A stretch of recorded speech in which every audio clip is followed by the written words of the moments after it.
ಮಾತೃಭಾಷೆ ಗುಪ್ತ, ಇದು ನನ್ನ ಹೆಸರು ಮತ್ತು ಇದೇ ಇದೇ ನನ್ನ ಸವಾಲು ಕೂಡ.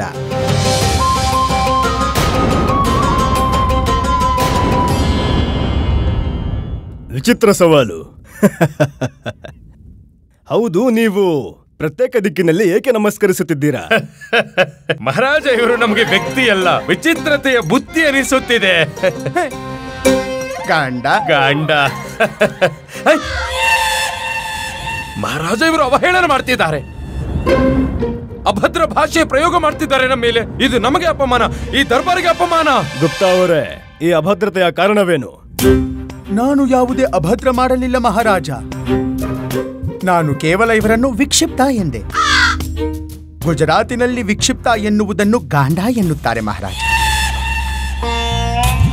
ಗುಪ್ತಾ ಅವರೇ, ನೀವು ನಮ್ಮ ಗುರುವರ್ಯರನ್ನು, ಆಚಾರ್ಯ ತಥಾಚಾರ್ಯರನ್ನು ವಿಕ್ಷಿಪ್ತ ಎನ್ನುತ್ತಿದ್ದೀರಾ.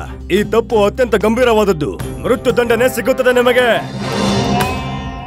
ಮಹಾರಾಜ, ಒಂದು ವೇಳೆ ನಿಮಗೆ ಹಾಗನಿಸಿದರೆ ಅವಶ್ಯ ನೀವು ನನಗೆ ಮೃತ್ಯು ದಂಡನೆ ನೀಡಬಹುದು. ಆದರೆ ನಾನು ಹೇಳಿದ್ದು ನಾನು ನೋಡಿತು.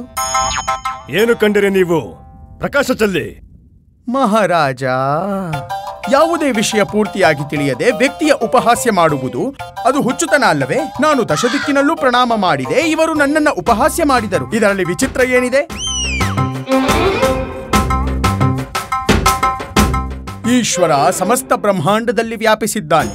ದಶದಿಕ್ಕಿನಲ್ಲೂ ಅವನು ಪ್ರತಿಯಾಗಿ ನಮ್ಮ ಸಂರಕ್ಷಣೆ ಮಾಡುತ್ತಾನೆ. ಮತ್ತೆ ದುರ್ಗಾ ಶಕ್ತಿ ಕೂಡ ದೇವಿಯ ದ್ವಾರದಶ ದಿಕ್ಕಿನಲ್ಲೂ ನಮ್ಮ ರಕ್ಷಣೆ ಮಾಡುವ ಕಾರ್ಯ ಮಾಡುತ್ತಾಳೆ. ಅದಕ್ಕೆ ಮಹಾರಾಜ, ನಾನು ಎಂದಾದರೂ ಹೊಸ ಕಾರ್ಯವನ್ನು ಆರಂಭ ಮಾಡುವಾಗ ದಶದಿಕ್ಕುಗಳಿಗೂ ಪ್ರಣಾಮ ಮಾಡುತ್ತೇನೆ.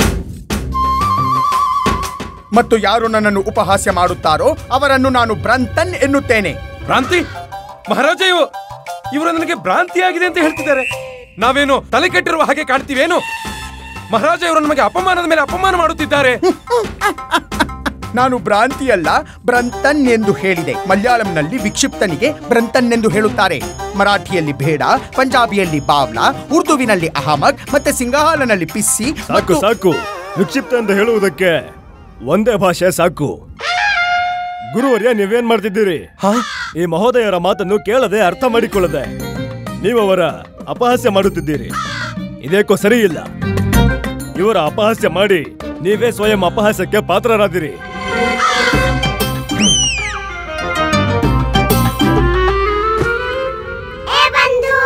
ನೋಡ್ದ್ಯಾರಾಮ, ಇವರು ತುಂಬಾ ದೊಡ್ಡ ಉಚ್ಚ ಕೋಟಿ ಚತುರ ವ್ಯಕ್ತಿ ಅನ್ನಿಸ್ತಿದೆ. ಇವರು ಕೇವಲ ಆಚಾರ್ಯ ತಥಾಚಾರ್ಯರ ಅಪಮಾನ ಮಾಡಿಲ್ಲ, ಜೊತೆಗೆ ಮಹಾರಾಜನು ವಿವಶಗೊಳಿಸ್ತಿದ್ದಾನೆ. ಅದು ತಿಳಿದಿದ್ರು ಇವ್ರಿಗೆ ದಂಡನೆ ನೀಡಕ್ಕಾಗ್ತಿಲ್ಲ. ಅಂದಹಾಗೆ ಮಾತೃಭಾಷಾ ಗುಪ್ತ ಮಹೋದಯ, ನಿಮ್ಮ ಸವಾಲು ಏನು? ಮಹಾರಾಜ, ನನ್ನ ಹೆಸರೇ ನನ್ನ ಸವಾಲು. ಹೆಸರೇ ಸವಾಲು? ಅರ್ಥಾತ್ ನನಗೆ ಭಾರತ ದೇಶದಲ್ಲಿ ಎಷ್ಟು ಭಾಷೆ ಇದೆಯೋ ಎಲ್ಲ ಭಾಷೆಯೂ ತಿಳಿದಿದೆ. ಆದರೆ ನನ್ನ ಮಾತೃಭಾಷೆ ಯಾರಿಗೂ ತಿಳಿದಿಲ್ಲ. ಅದಕ್ಕೆ ಆ ಹೆಸರನ್ನೇ ಇಟ್ಟುಕೊಂಡಿದ್ದೇನೆ, ಮಾತೃಭಾಷೆ ಗುಪ್ತ. 9 ರಾಜ್ಯಗಳಿಗೆ ಹೋಗಿ ಬಂದಿದ್ದೇನೆ. ಎಲ್ಲ ಜಾಗದಲ್ಲೂ ನಾನು ಎಲ್ಲರಿಗೂ ಈ ಸವಾಲು ಹಾಕಿದ್ದೇನೆ. ಯಾರು ನನ್ನ ಮಾತೃಭಾಷೆ ಕಂಡು ಹಿಡಿಯುತ್ತಾರೋ ಅವರಿಗೆ ನಾನು ನನ್ನ ಎಲ್ಲ ಧನವನ್ನು ನೀಡುತ್ತೇನೆ.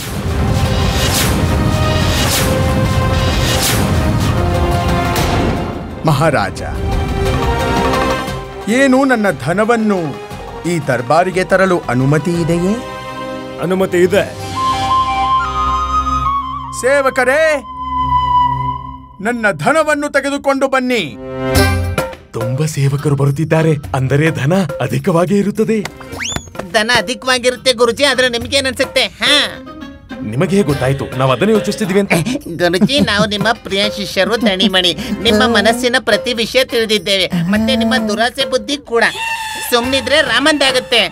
ಹೌದು ಗುರುಜಿ, ಈ ಸಲ ಕೂಡ ಪಂಡಿತ್ ರಾಮಕೃಷ್ಣನೇ ಜಯಿಸ್ತಾನೆ. ನೀವು ಬಿಡುವುದಿಲ್ಲ ಗೆಲ್ಲುವುದಕ್ಕೆ. ನಾವು ಪಂಡಿತ ರಾಮಕೃಷ್ಣರಿಗೆ ಯಾವುದೇ ಅವಕಾಶ ನೀಡುವುದಿಲ್ಲ ಜಯಿಸುವುದಕ್ಕೆ.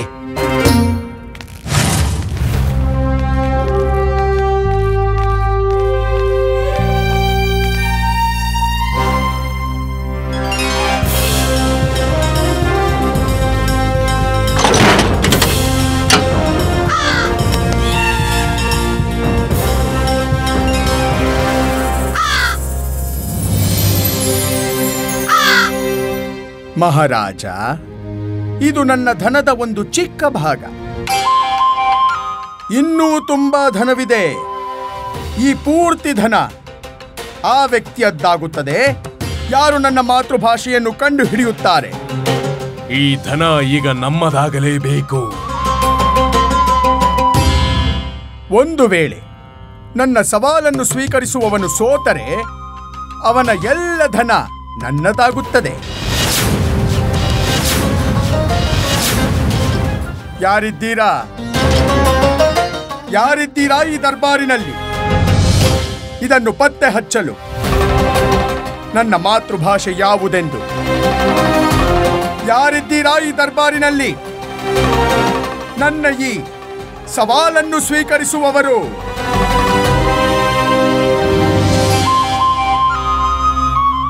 ಈ ಧನ ಈಗ ನಮ್ಮದಾಗಲೇಬೇಕು.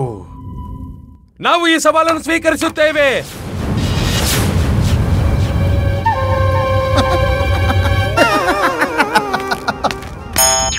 ಮಹಾರಾಜ, ಬೇರೆ ಯಾರು ಯೋಗ್ಯ ವ್ಯಕ್ತಿ ಇಲ್ಲವೇ ನಮ್ಮ ಸವಾಲನ್ನು ಸ್ವೀಕರಿಸುವವರು?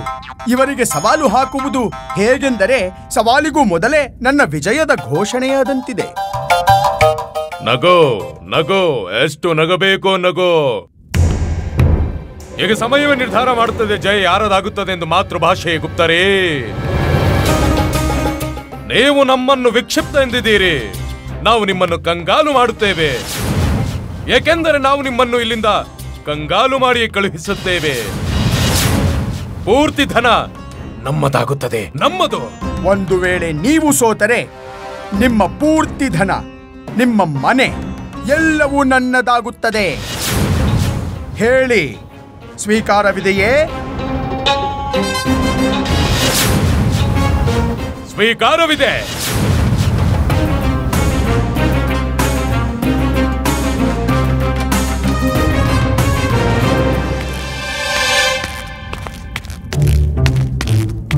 ಗುರುವರ್ಯ, ಒಂದ್ ವೇಳೆ ಯೋಚಿಸಿದ್ದಿದ್ರೆ ಒಳಿತಿರ್ತಿತ್ತು. ನೀವು ಇದನ್ನೇ ಬಯಸ್ತಿದ್ರಲ್ವ ಪಂಡಿತ ರಾಮಕೃಷ್ಣ? ನಾವು ಸವಾಲನ್ನ ಹಿಂಪಡೆಯಲಿ ಎನ್ನುವುದು ಮತ್ತು ಪ್ರತಿ ಸಲ ನಿಮಗೆ ಜಯಿಸುವ ಅವಕಾಶ ಸಿಗಲಿ ಎಂದು. ಆದರೆ ಇಲ್ಲ ಇಲ್ಲ ಇಲ್ಲ ಇಲ್ಲ, ನಾವು ನಿಮಗೆ ಅವಕಾಶ ಕೊಡುವುದಿಲ್ಲ. ನಾವು ಈ ಸವಾಲನ್ನು ಸ್ವೀಕರಿಸಿದ್ದೇವೆ, ಸ್ವೀಕರಿಸಿದಾಯ್ತು. ಎಲ್ಲ ನಿಮ್ಮ ಇಚ್ಛೆ.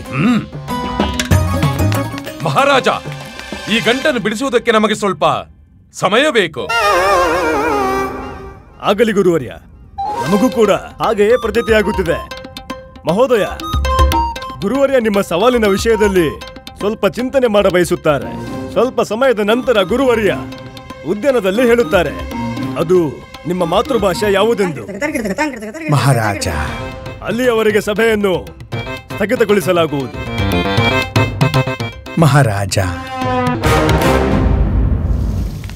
ಗುರುಜಿ ಏನ್ ಹೇಳಿದ್ನೋ ಅದನ್ನೇ ಕೇಳಿ, ಆಗ ಜಯ ನಿಮ್ಮದೇ ಆಗತ್ತೆ. ಹಾ ಗುರುಜಿ, ಈ ಬಾರಿ ಪ್ರಶ್ನೆ ನೀವಲ್ಲ, ನಾವು ಮಾಡಿದ್ದೇವೆ. ಪ್ರಶ್ನೆ ಉಚಿತವಿದೆ ತಾನೇ? ಉಚಿತವಿದೆ. ನೀವು ಚಿಂತನೆ ಮಾಡಬೇಡಿ.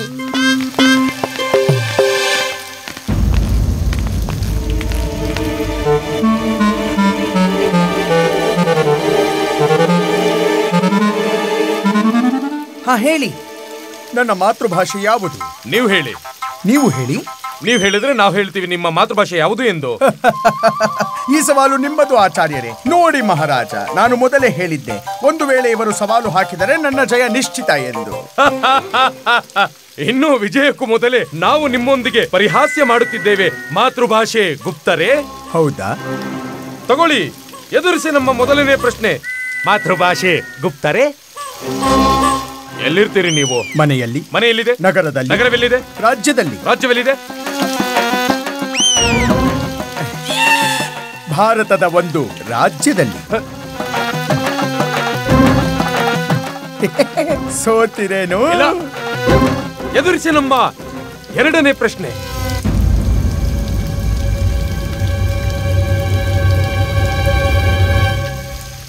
ಇದನ್ನ ಹೇಳಿ, ನೀವು ವಿವಾಹಿತರೇ? ನಿಮ್ಮ ಪ್ರಸನ್ನತೆ ನೋಡಿ ನನಗೆ ಸಂದೇಹವಾಗುತ್ತಿದೆ. ಪ್ರಸನ್ನತೆ ನಮಗೂ ಇದೆ ನಮ್ಮ ವಿವಾಹಿತ ಜೀವನದಲ್ಲಿ.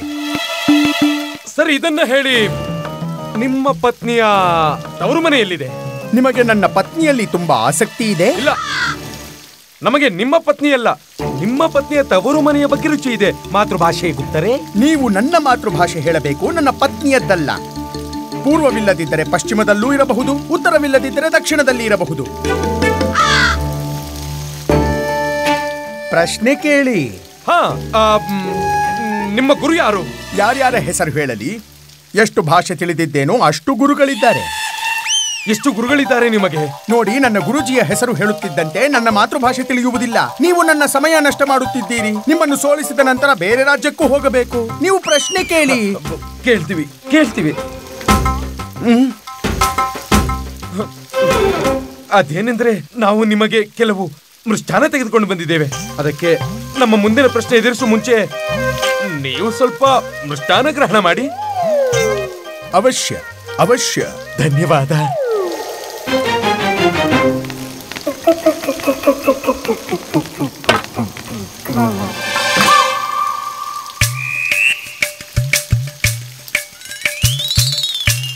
ಸೇವಿಸಿ.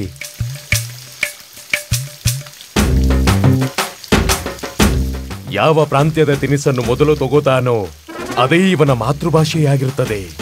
ನಂತರ ಮುಂದಿನ ಪ್ರಶ್ನೆ ಕೇಳುವ ಅವಶ್ಯಕತೆಯೇ ಇರುವುದಿಲ್ಲ.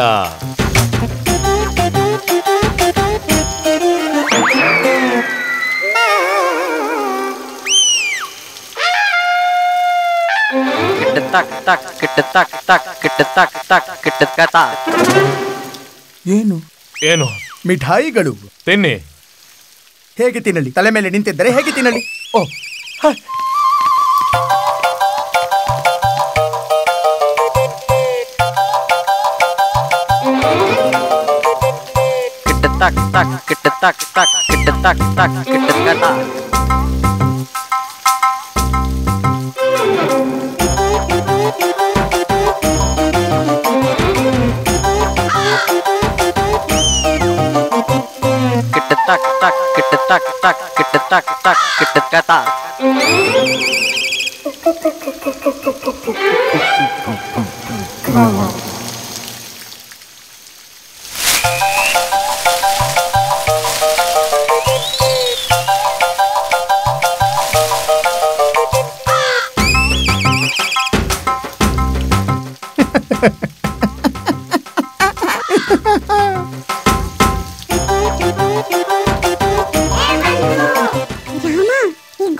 ಸರಿಯಾಗಿ ಸಿಕ್ಕಾಕೊಂಡ್ರು. ಇವರ ಸೋಲು ನಿಶ್ಚಿತ.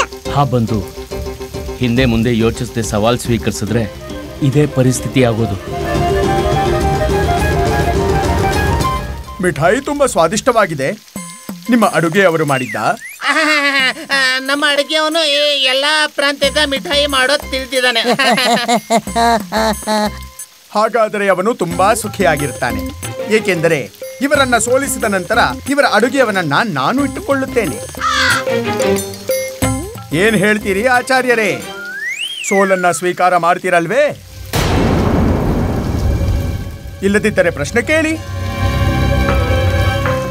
ಮಹಾರಾಜ, ಇವರು ಸಮಯ ನಷ್ಟ ಮಾಡುತ್ತಿದ್ದಾರೆ. ಗುರುವರ್ಯ, ಇವರಿಗೆ ಕೇಳಲು ನಿಮ್ಮ ಬಳಿ ಪ್ರಶ್ನೆ ಇದೆ. ಇಲ್ಲ. ಇಲ್ಲ. ಹಾ ಮಹಾರಾಜ, ಅಂದ್ರೆ ಇದೆ ಮಹಾರಾಜ ಕೇಳೋಕೆ. ಆದ್ರೆ ಮಹಾರಾಜ, ನಮಗೆ ಸಂಧ್ಯಾಕಾಲದವರೆಗೆ ಸಮಯ ಬೇಕು. ಹಾ, ನಾವು ಅವಶ್ಯ ಇವರ ಮಾತೃಭಾಷೆ ಹೇಳುತ್ತೇವೆ. ಸಂಧ್ಯಾಕಾಲವೇನು? ಜೀವನದ ಸಂಧ್ಯಾಕಾಲದಲ್ಲೂ ನನ್ನ ಮಾತೃಭಾಷೆ ಗೊತ್ತಾಗುವುದಿಲ್ಲ. ಆದರೆ ಹೋಗಲಿ, ಇವರಿಗೆ ಸಮಯ ನೀಡುತ್ತೇನೆ. ಉಚಿತವಿದೆ. ಸಂಧ್ಯಾಕಾಲ ದರ್ಬಾರಿನಲ್ಲಿ ಭೇಟಿಯಾಗುವುದು. ಅಲ್ಲಿಯವರೆಗೆ ಇವರಿಗೆ ಕೇಳಲು ಉಚಿತವಾದ ಪ್ರಶ್ನೆಯನ್ನು ಯೋಚನೆ ಮಾಡಿ ಗುರುವರ್ಯ. ಹಾ ಮಹಾರಾಜ.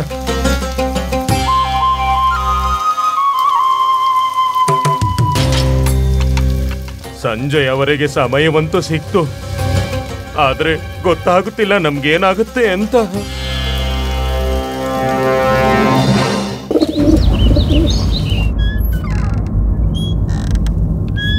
ಆಚಾರ್ಯ ತತ್ತಾಚಾರ್ಯರಿಗೇನಾಗತ್ತೆ? ಅವ್ರ ಸೋಲಂತೂ ನಿಶ್ಚಿತ ಶಾರದಾ. ಸವಾಲನ್ನು ಸ್ವೀಕರಿಸಿ ಅವ್ರು ತುಂಬಾ ದೊಡ್ಡ ಮೂರ್ಖತನ ಮಾಡಿದ್ದಾರೆ. ಆದ್ರೂ ಒಂದ್ ವೇಳೆ ಅವ್ರ ಜಾಗದಲ್ಲಿ ನೀವಿದ್ದಿದ್ರು ಬಹುಶಃ ಈ ಸಮಸ್ಯೆಗೆ ಸಮಾಧಾನ ಹುಡುಕ್ತಿರ್ಲಿಲ್ಲ. ಅಲ್ಲ, ಯಾರ್ದಾದ್ರೂ ಮಾತೃಭಾಷೆ ಅವ್ರ ಮಾತೃಭೂಮಿ ತಿಳಿದೆ ಹೇಗ್ ಹೇಳೋಕ್ ಸಾಧ್ಯ? ನೀನ್ ಸರಿಯಾಗಿ ಹೇಳ್ತಿದ್ಯಾ. ಒಳ್ಳೇದಾಯ್ತು ನೀವು ಸವಾಲ್ ಸ್ವೀಕರಿಸ್ಲಿಲ್ಲ. ಇಲ್ದಿದ್ರೆ ಮಾತೆಯ ಕೃಪೆಯಿಂದ ಸಿಕ್ಕಿರೋ ಈ ಧನ ಸಂಪತ್ತು ಆ ಗುಪ್ತ ಅವ್ರದ್ದಾಗ್ತಿತ್ತು.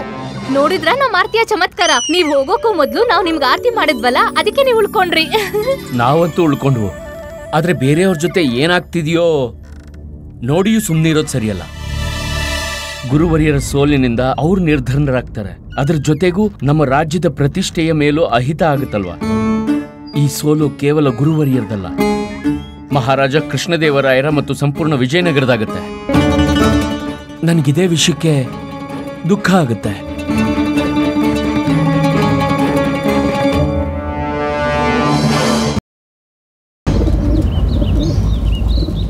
ಇವತ್ತು ಪಂಡಿತ ರಾಮಕೃಷ್ಣ ಪ್ರಸನ್ನನಾಗಿರ್ತಾನೆ. ನಾವು ಬಡವರಾಗ್ತೀವಲ್ವಾ, ಅವನಿಗೆ ಇದಕ್ಕಿಂತ ಪ್ರಸನ್ನನಾಗೋ ಬೇರೆ ವಿಷಯ ಇನ್ನೇನಿರುತ್ತೆ? ಓಹೋ, ಏನ್ ಮಾಡೋದು ಏನ್ ಮಾಡೋದು ಏನ್ ಮಾಡೋದು? ಹೇಗೆ ಕಂಡುಹಿಡಿಯೋದು ಗುಪ್ತಜಿಯ ಮಾತೃಭಾಷೆಯನ್ನ?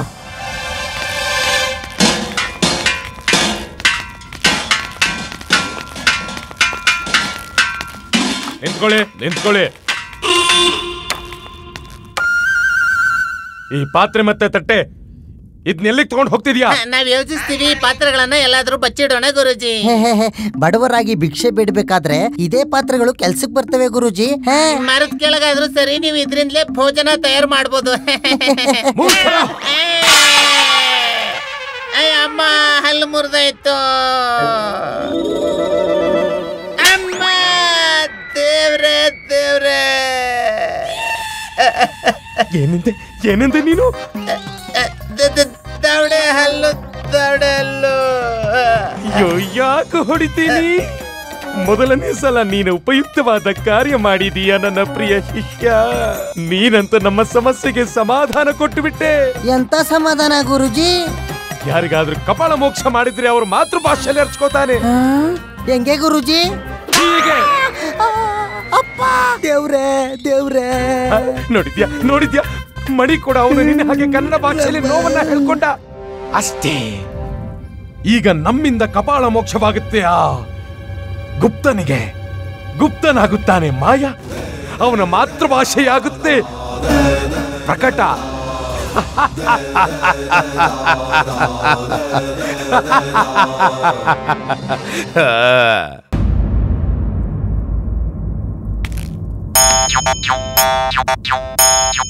ಹೇಳಿ, ಯಾವುದಾದರೂ ಪ್ರಶ್ನೆ ಹೊಳೆಯಿತಾ?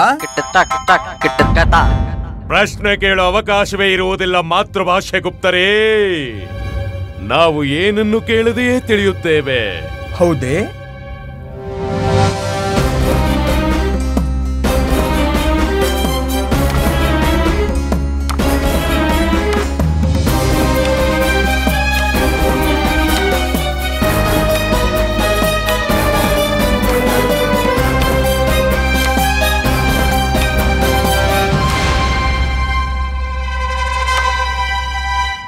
ಅರೆರೆ, ಇವನೇನು ಮಾಡೋನಿದ್ದಾನೆ? ಗುರುವರಿಯ ಅತಿ ಆತ್ಮವಿಶ್ವಾಸದಲ್ಲಿದ್ದಾರೆ. ಯಾವುದೂ ದೊಡ್ಡ ತಪ್ಪು ಮಾಡದೇ ಇರಲಿ. ಸೋತಿರಾ?